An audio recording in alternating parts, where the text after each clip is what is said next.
first thing I always do when I get down to the homestead, even back in the days of me having an allotment in London, the first thing I always did, if there was a kettle on hand, then it was on the boil, because you can't start a day of gardening without a good old cup of tea.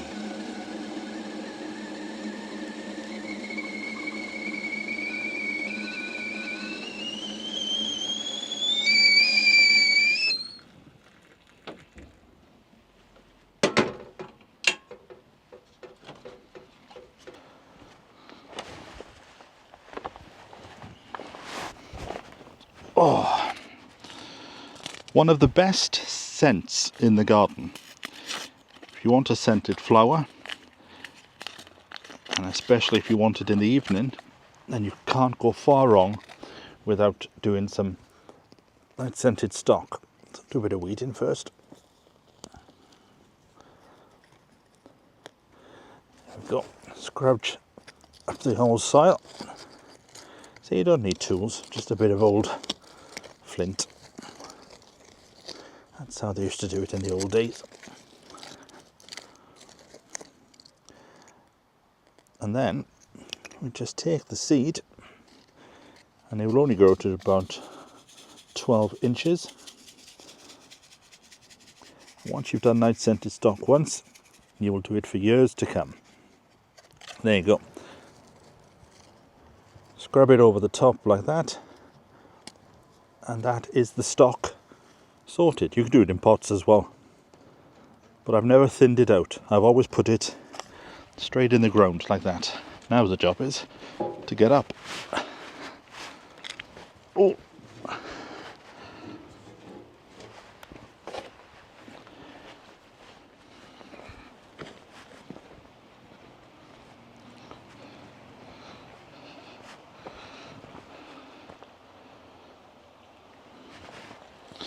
Now, I'd like to get down on my hands and knees, but I've just got to be careful because my back's not twinging. There's just a very dull ache there today.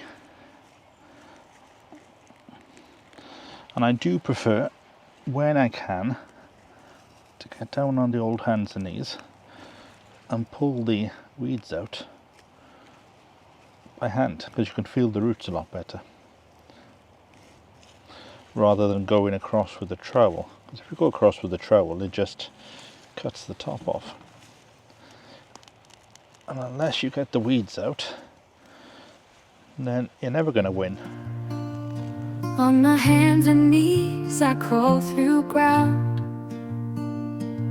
seeking roots where the weeds abound.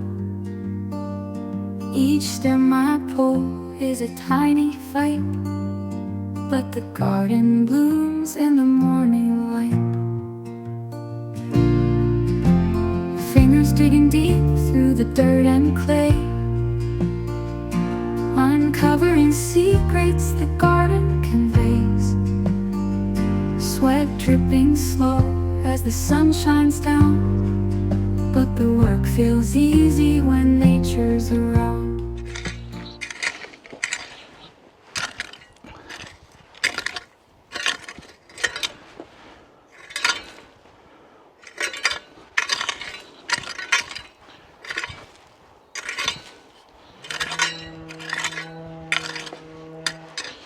Right, what is going into this bed, I hear you cry?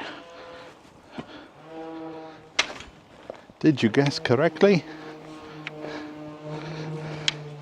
Here we go. Now it feels like the season has started.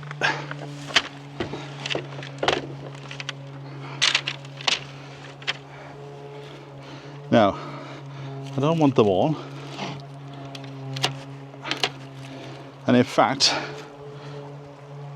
I've changed my mind about something. Well, not changed it, I've developed a thought.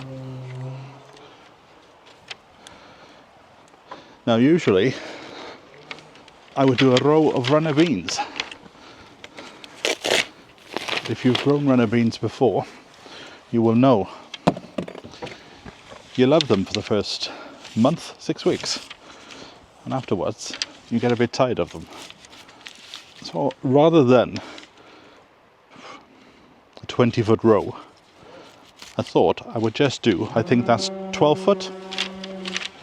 We'll see now. But I don't intend to use all of these, that's what I'm saying.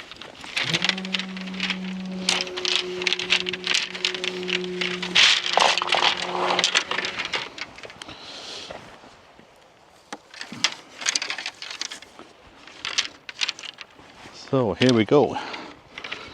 Right, foot away from the strawberries. I'm planting dreams in rows so straight. Bamboo canes hold steady weight. Digging deep where secrets hide. Runner beans reach for the sky. Climbing high where the sunlight gleams. Tangled up in garden dreams. Roots below and hopes unseen. My heart grows with these runner beans.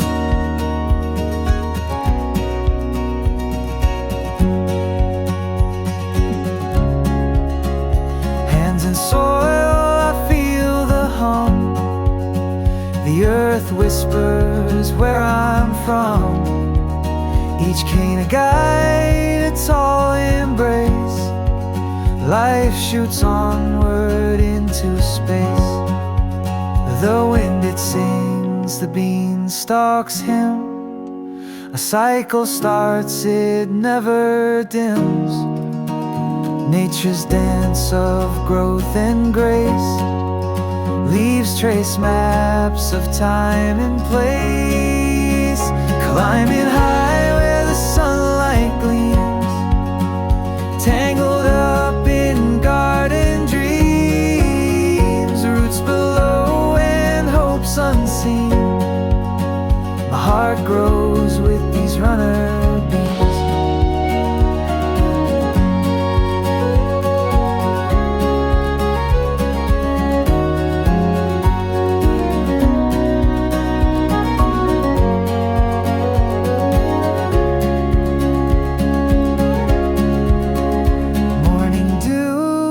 Like a spell.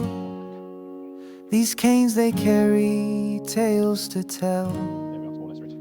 Green trails spiral day by day, stretching further than words can say.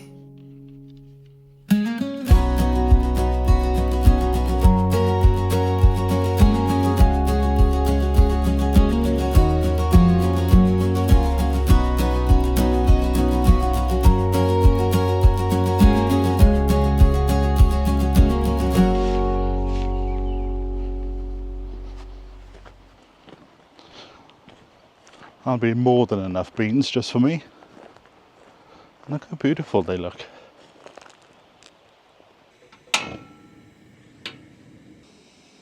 I saw a ball of string about 20 minutes ago. And I remember thinking, a ball of string. I'll be needing that. Anyway, let's have a cup of tea and relax. It does look good to have the bean sticks up. Feels like it's very quickly coming together now. Strange to think, this time last year looked nothing like this. Now it used to have chickens, not bees, chickens, turkeys, ducks. But as they've all died off, the guy didn't decide to replace them because he said the cost of feed didn't make it worth it. So it's all the way up to the corrugated iron there. Can we go down here? No, it's a bit blocked.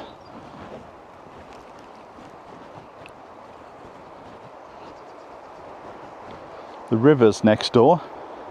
In fact, we might be able to see it, shall we? Let's see if we can open this gate.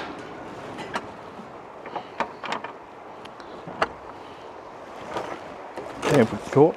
Oh, a bit careful of the brambles. Going down to the river.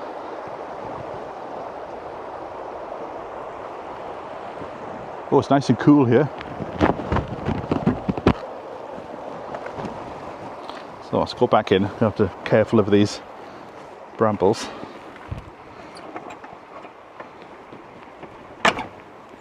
Let's close that up. Right. See, and there's another shed down here. Now I think this is... Oh look, and there's a bit of a coal frame there. I think this is the shed that... So all these buildings were used for chickens. But one of them has a solid floor.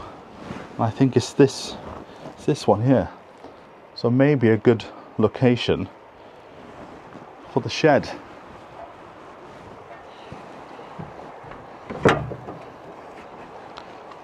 Like I said, it goes all the way down to the corrugated iron down here. So there used to be allotments at one point in the distant past. But again, as people have died off,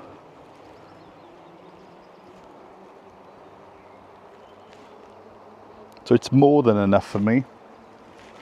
It's a beautiful size.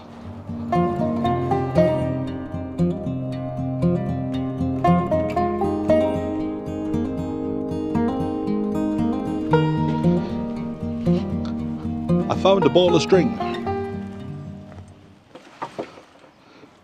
Right, get me Stanley knife. Who was Stanley? Do we know?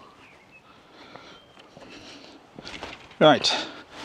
There are many ways that people do things, and this is how I do it.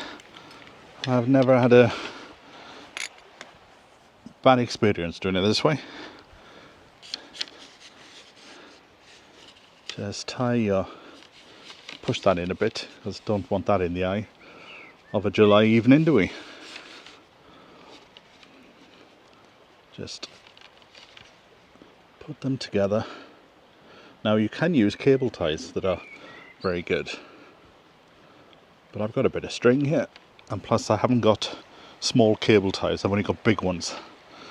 You can buy cable ties where you can dismantle them at the end and then use them again. In fact, I might get some of them, because the amount of weight the runner beans generate at the height of the season is quite unbelievable.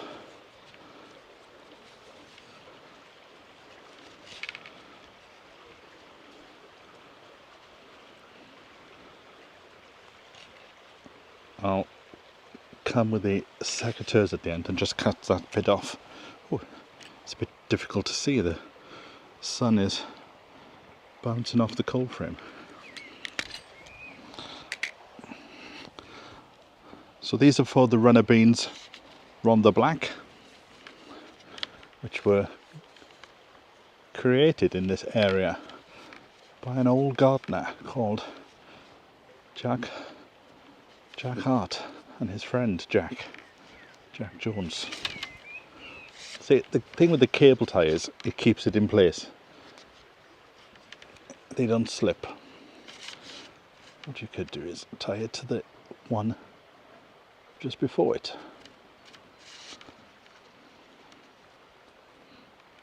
There you go. Oh, that heat is burning my baggage. Nothing better. Bit of sunshine, just had a cup of tea. Sound of the stream babbling past and tending to your beans. Jack would be proud.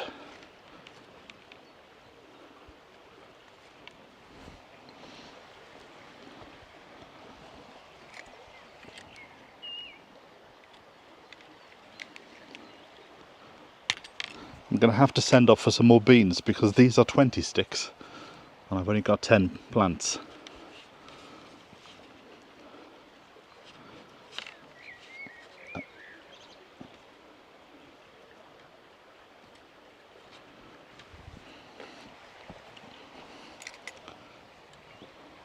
It's nice to get a bit of structure in the garden.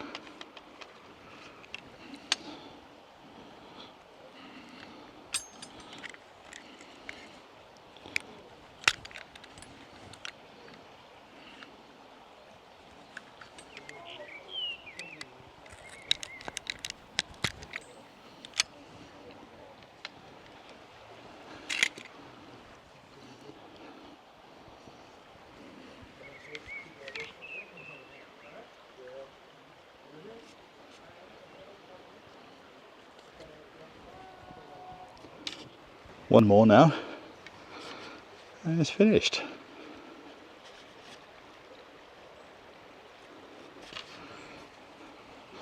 So like I said, I'll come with the secateurs at some point and just cut that off there. And I can always use this as something else for sowing seeds or whatever.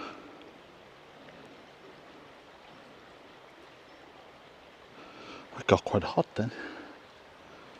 The weather doesn't seem to know what it wants to do today. You'd think now, with all this science they've got in the world, they could make it rain from midnight until 6 AM every day. Right, cup of tea.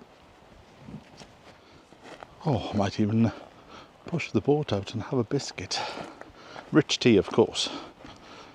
I'm sure they're healthy. They're only thin biscuits. I have spent a relaxing 20 minutes sowing some sweet corn seeds. This year I am growing an old favourite, Swift. There it is. And you can sow these March to May. But unless you've got space to keep them frost free, I don't think it's worth sowing them much before April the 23rd is my usual day of sowing them. So this year I'm a bit late, but there's still plenty of time. Right, this is how I do it here. I fill a pot with multi-purpose compost, just throw it all in, heap it in, and then I get another pot and I just skim the top off, and then using the base of that pot, and then press it in, and then on this base here, put your little finger in down to the knuckle, pop a seed in like that, and then give each side a tap, tap, tap, tap, tap, tap, and there you go. That is done. So all these here, sweet corn, I will move them all and put them in a better arrangement, but I'm going to sow the entire packet, which is 30 seeds. Nice relaxing task to do on a sunny day when you want to stay out of the full force of the sun.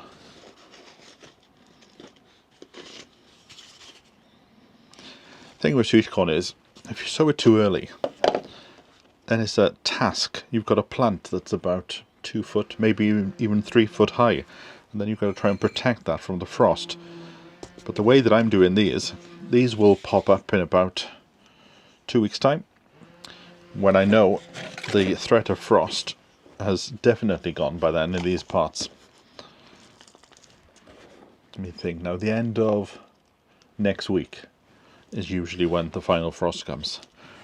Now that's not to say there might be a late one at the end of May, but I can't remember a time when that's happened before. Not in these parts anyway.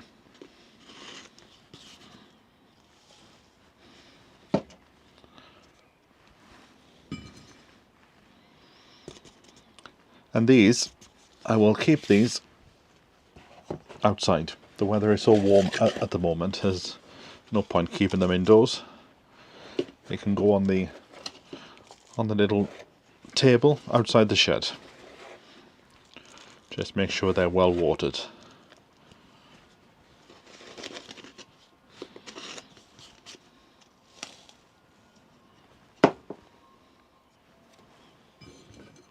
There we have it, the last one. Oh, I think I deserve a cup of tea after all that. 30 sweet corn, done and dusted.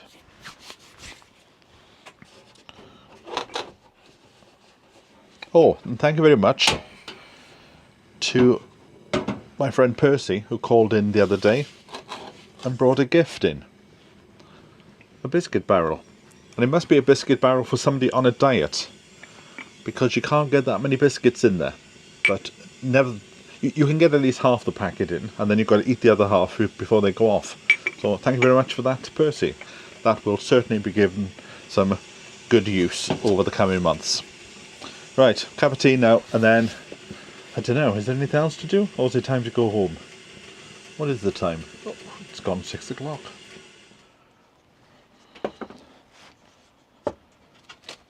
The temperature has dropped to 18 degrees, which doesn't sound much, but after such a warm day, I'm feeling quite chilly. So I'm going to pop these out here, give them a water, then I'm going to head home for my tea. Now you might think, where is he going to put all these sweet corn? I'm actually thinking about putting it in this area here. So I'll clean up this and I'll put them here, because I'm not going to use this space until the autumn, until the winter I mean, because this is where the cabin is going. But oh, yes, it's getting chilly and not even a cup of tea can help me. So let's close up the shed. Let's close up the estate.